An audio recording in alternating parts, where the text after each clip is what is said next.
Welcome to the People's Health Briefing, a component of the Trusted Voices campaign. I'm Dr. Noha Aboelata from Roots Community Health Center, and my co-host today is Dr. Aisha Mays, Roots Director of Adolescent and School-Based Services, and we are reporting for the week of August 9th, 2021. As health professionals rooted in Oakland, serving some of the people most vulnerable to getting and suffering from COVID-19, we are here to cut through the noise and give you information you can use to make choices that will keep you, your loved ones, and your community as safe as possible. The goal of the People's Health Briefing is to empower you with our best knowledge and thinking every Tuesday morning.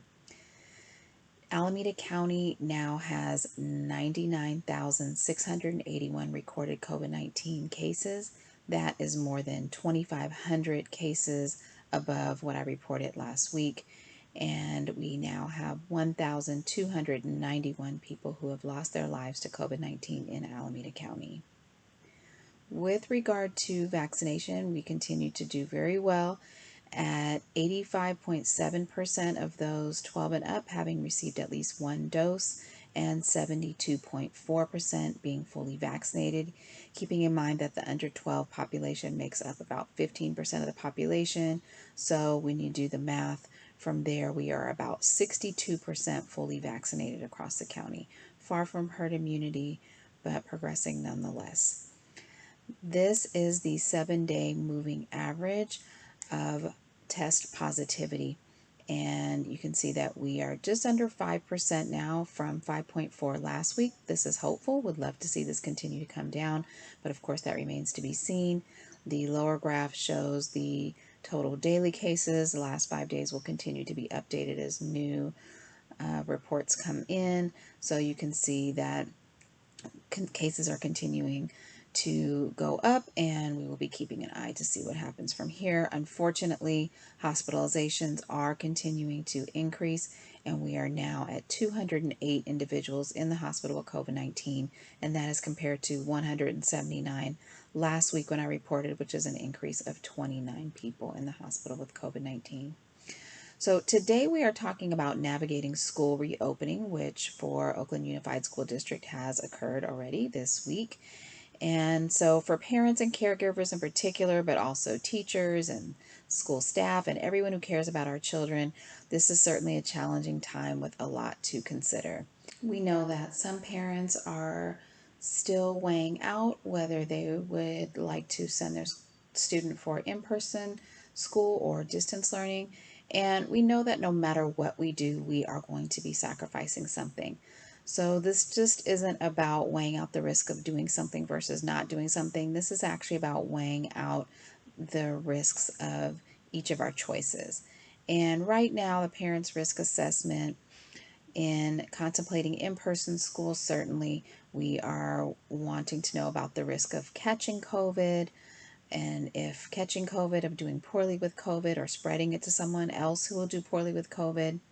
But distance learning also has its own separate risks, and those might include parents losing income, increased screen time for children, as well as the potential for suffering academically or socially and emotionally. And so we're not going to focus too much on distance learning. We'll save that for a future briefing, but we are going to spend most of our time here talking about going back to in-person learning, which is what the majority of our students are going to be doing.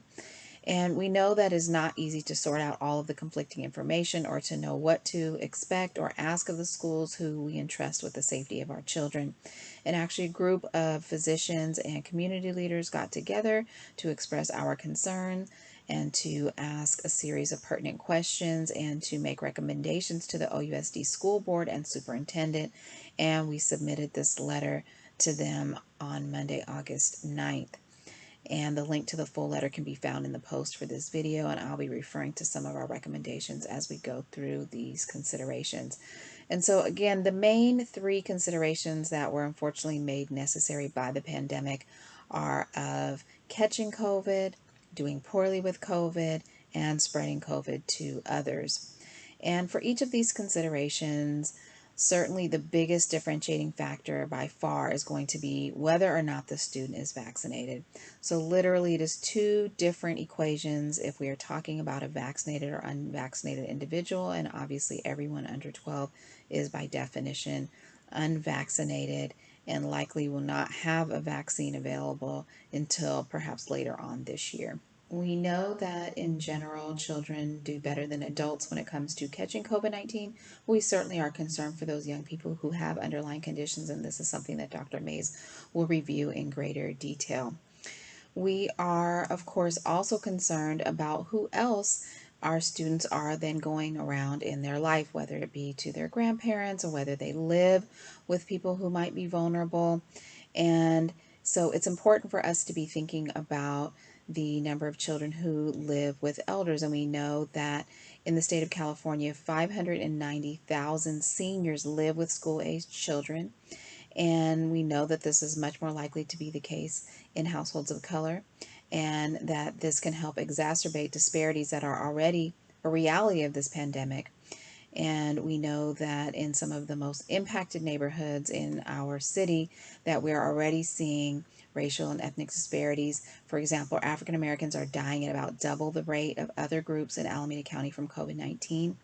And just since April 2021, we are seeing that African Americans are accounting for the largest share of new cases in the county, and this appears to be a disparity that continues to widen. So we're wanting to be mindful of where our students live, who they live with. We know that many of our students live in multi-generational households and that they have vulnerable people in those households. And although most of our elders have been vaccinated, we also don't know just how durable their immunity is, how long that immunity will last from the vaccines. So we're wanting to just be mindful and cautious that from both sides, that children can certainly contract COVID at home and take it to school, or they contract COVID at school and bring it home. And we obviously want to avoid any of these scenarios. So it is worth taking some extra time to think about who are all the people that our children are going around in their life, and whether they may need to use precautions like beginning to wear masks. So if you have an unvaccinated child going to school, you may not be so comfortable anymore taking them to visit grandma and grandpa without at least wearing a mask. So these are definitely individualized considerations that we recommend that you think about. And so, whether we're thinking about children themselves doing poorly if they catch COVID or catching it and then spreading to someone else, the bottom line is what we really need to be assessing is what is the risk of the child actually contracting COVID-19 in the first place. And so, I am going to take you through kind of a checklist of things to consider as you send your children back to in-person school. So first, again, vaccinated versus unvaccinated, we know is the biggest differentiator. But we know that there are going to be entire classrooms of children that are going to be unvaccinated, especially in elementary school. And so one of the things that we're going to want to be thinking about is case rates. The most important thing would be the case rates within the school itself. But we won't know what the cases are in the school unless we are doing routine testing or surveillance. And to the best of our understanding, this is not being implemented at any of the school sites.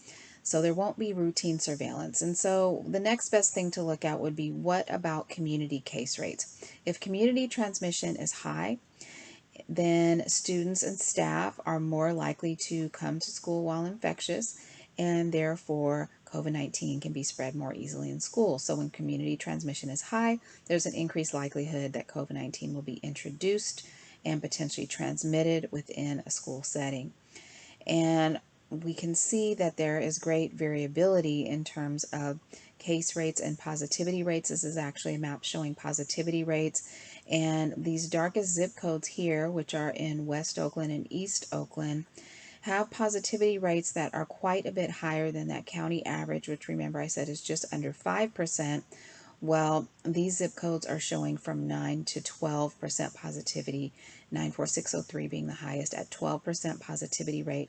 So these are very high. We would like to see test positivity rates under 5% in order to feel that we are safe for some in-person activities. And we know that these decisions are being made on a countywide and a citywide basis. But as you can see, there's great variability, and these are things that we need to take into consideration as we are assessing the potential for cases being brought into the school. The next thing to consider is vaccination rate. We believe that it's important to at least know the overall rate of vaccination within the school site to make the best risk assessment and also to plan the best intervention. For example, if an elementary school with all unvaccinated children is at a site where teachers are 95% vaccinated, that is a very different picture than one where only 25 or 35% are vaccinated. So our letter recommended that the vaccination status of teachers and staff be determined so that the school can plan accordingly, including requiring N95 masks and routine testing for unvaccinated teachers and staff in order to protect our unvaccinated students in particular. So, in the meantime, since we don't know the vaccination status within the schools, we can look at the vaccination status in the community. And you can see here that that is highly variable. Vaccination rates in the city of Oakland overall lag about 3 points behind the county. So, we're at about 69% of those eligible being fully vaccinated in Oakland. But when you look by census tract, you can see that there are some areas that are as low as 38% vaccinated, and then some that are up in the 90s. And those that have the lowest vaccination rates are in East and West Oakland. So again, you have neighborhoods with the highest case rates and the lowest positivity rates. And these are also some of the communities that have the most crowded household environments and have multi-generational households. And so again, we want to be mindful of the communities in which our schools are located and from which our students and also school staff come from.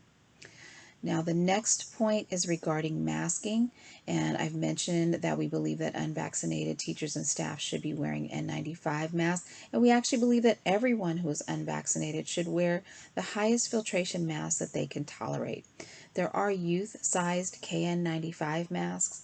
There are also multi-layer cloth masks that actually have filtration built into them. Remember that most cloth masks are not actually filtering out particles as small as the SARS-CoV-2 virus.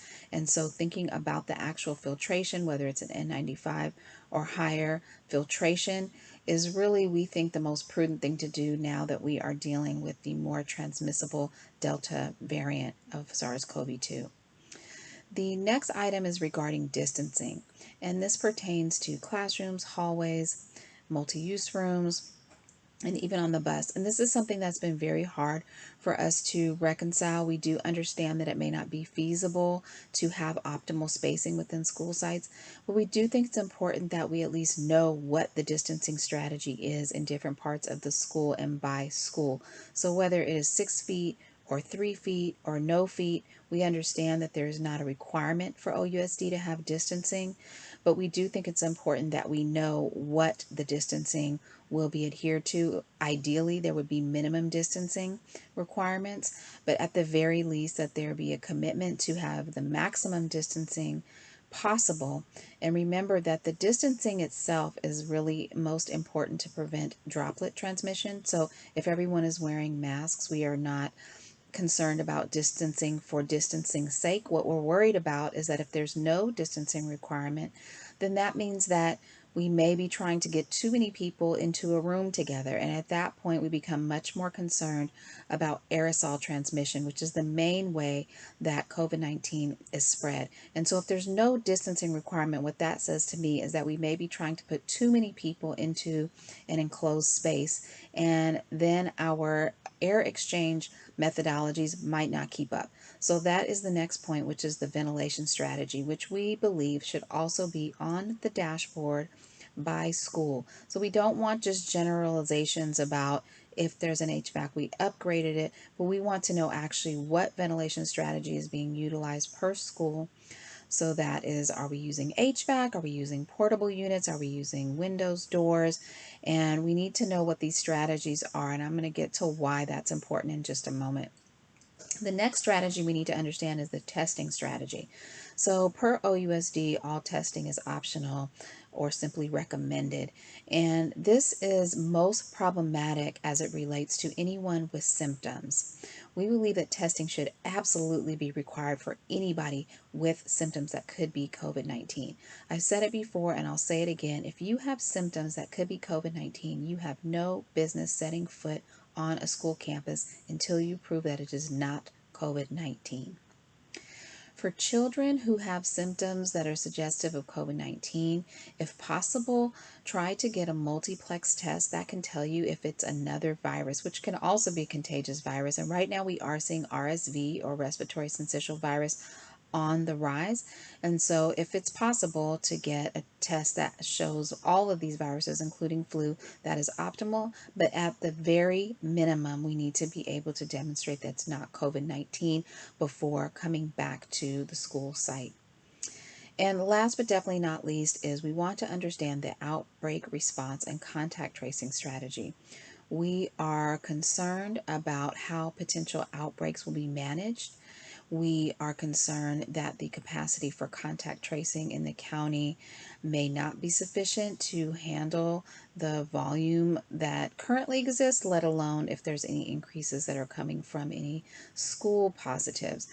And this is especially true in light of the Delta strain. And so, what we are saying is that if there's an outbreak, then it will be very important for us to understand the setting of that outbreak. Was it a 3 feet distancing school, or 6 feet, or no feet? What ventilation strategies were being used there? What testing strategies were being used there? And that way it can help us to all be smarter and more responsive when things do happen. And we noticed that Berkeley Unified School District actually has this on their dashboard. They have by school and then by date when they had any outbreaks or cases. And so this provides maximal transparency to the community and to parents. And we think this is important and something that OUSD should consider. And now I'm going to hand it off to Dr. Mays to talk more about COVID-19 in children. Thank you, Dr. Noha. Hello, everyone, and thank you again for joining us. We know that many of you may continue to have questions about how COVID-19 can affect the children and young people in your lives, if it is safe for children and adolescents to be vaccinated for COVID, and the safety of school reopening. Again, here's what we do know about COVID-19 as it applies to children and youth. Children and young people of all ages can contract and pass on the coronavirus. And according to the American Academy of Pediatrics, as of August 5th of this year, 4.3 million children in the United States have tested positive for COVID since the pandemic began. It is still true that if children and young people get COVID, they often have milder symptoms, which may be closer to a cold or a mild flu, or no symptoms at all. However, children and youth can and have become very sick and have even died of COVID-19, especially infants under the age of 1 and children and youth who have underlying health conditions such as asthma, heart disease, sickle cell disease, and diabetes. I'd like to provide a bit more information on children and youth with underlying medical conditions, again, as they are at higher risk of becoming very sick from COVID-19. Children with underlying medical conditions are at increased risk of severe illness compared with children without underlying medical conditions. Current evidence on which underlying conditions in children are associated with increased risk is limited. According to the Centers for Disease Control, current evidence suggests that children with medical complexity, such as prematurity, genetic, neurologic, metabolic conditions, or with heart disease, can be at increased risk for severe illness with COVID-19. Similar to adults, children with obesity, diabetes, asthma, chronic lung disease, sickle cell disease, or immunosuppression can also be at increased risk for severe illness from COVID-19. If you want to know more about whether your child or young person is at higher risk for severe illness with COVID-19 infection, please consult their medical provider right away. One way to protect the health of children is to ensure that all eligible children and adults in a household are fully vaccinated against COVID-19. Now I'd like to talk a little bit more about the Delta variant as it relates to children and young people. There have been reports that the Delta variant of COVID is more severe, which at this point has not been found to be true. However, we do know that the Delta variant is twice as contagious as the initial strain of COVID. We also know that only roughly 30% of children eligible to be vaccinated have received the vaccine. That leaves the majority of children in the United States unvaccinated and at greater risk of contracting the more contagious variant form of COVID, the Delta variant, and becoming severely ill and or continuing to pass it on throughout the community. Many people are asking what to do about the Delta variant when it comes to their children. And the answer is vaccinate children and youth who are eligible to be vaccinated. And for everyone else, they should wear a mask and continue to maintain physical distancing to keep themselves and unvaccinated children safe. We also are learning that children and youth can also experience symptoms of long COVID, which are the longer lasting effects of the COVID-19 virus, like fatigue, headache, sleep disturbances, heart palpitations, memory loss, and mental health impacts. Long COVID can affect children and youth even if they've had mild or even asymptomatic coronavirus infection. Estimates from a small number of studies of children so far have shown varying rates of long COVID, and the National Institutes of Health cited one study suggesting a report between 11 to 15% of infected young people might end up with long-term consequences of long COVID, which can be pretty devastating to the overall functioning and developing of young people. There's so much that we still don't know about the course of long COVID in children and youth. So it's important that if you have a child or young person in your life who is exhibiting any issues that seem out of the ordinary, please consult your medical provider. And now back to you, Dr. Noha. Thank you for that, Dr. Mays. So, everyone who has survived thus far, our teachers, parents, students, all deserve to be very proud of all of the tremendous adaptation and the flexibility that you have shown in doing your part to mitigate this health crisis and to navigate what is a very complicated situation. And in the spirit of simplicity, I wanted to share this World Health Organization infographic that I know has things that we all already know, but I thought that it was the simplicity and getting back to basics, which is something that is going to serve us well as we go back into the in-person school environment. And that is simply that open air spaces are much safer than enclosed spaces. And distancing farther away from others is safer than gathering close together. And that spending shorter periods of time together is safer than longer periods of time. Remember, if you believe that you were exposed to COVID-19 and you've not been vaccinated, please isolate yourself and get tested in 3 to 5 days. Continue to isolate until you get your results. If you get COVID-19 symptoms, whether or not you are vaccinated, please get tested right away and isolate until you get your results. If you test positive, please do all that you can to get your close contacts to get tested as well and have them isolate. If you are positive and you are at high risk of doing poorly from COVID-19, please inquire about monoclonal antibody treatment. It can stop the progression of COVID-19 and be life-saving. And for everyone, to optimize your immune functioning, consider taking a multivitamin supplement, consider additional vitamin D supplementation, manage your stress, and get a good night's sleep. That concludes today's People's Health Briefing. Thank you for joining us. Please tune in next Tuesday at 10. See you then.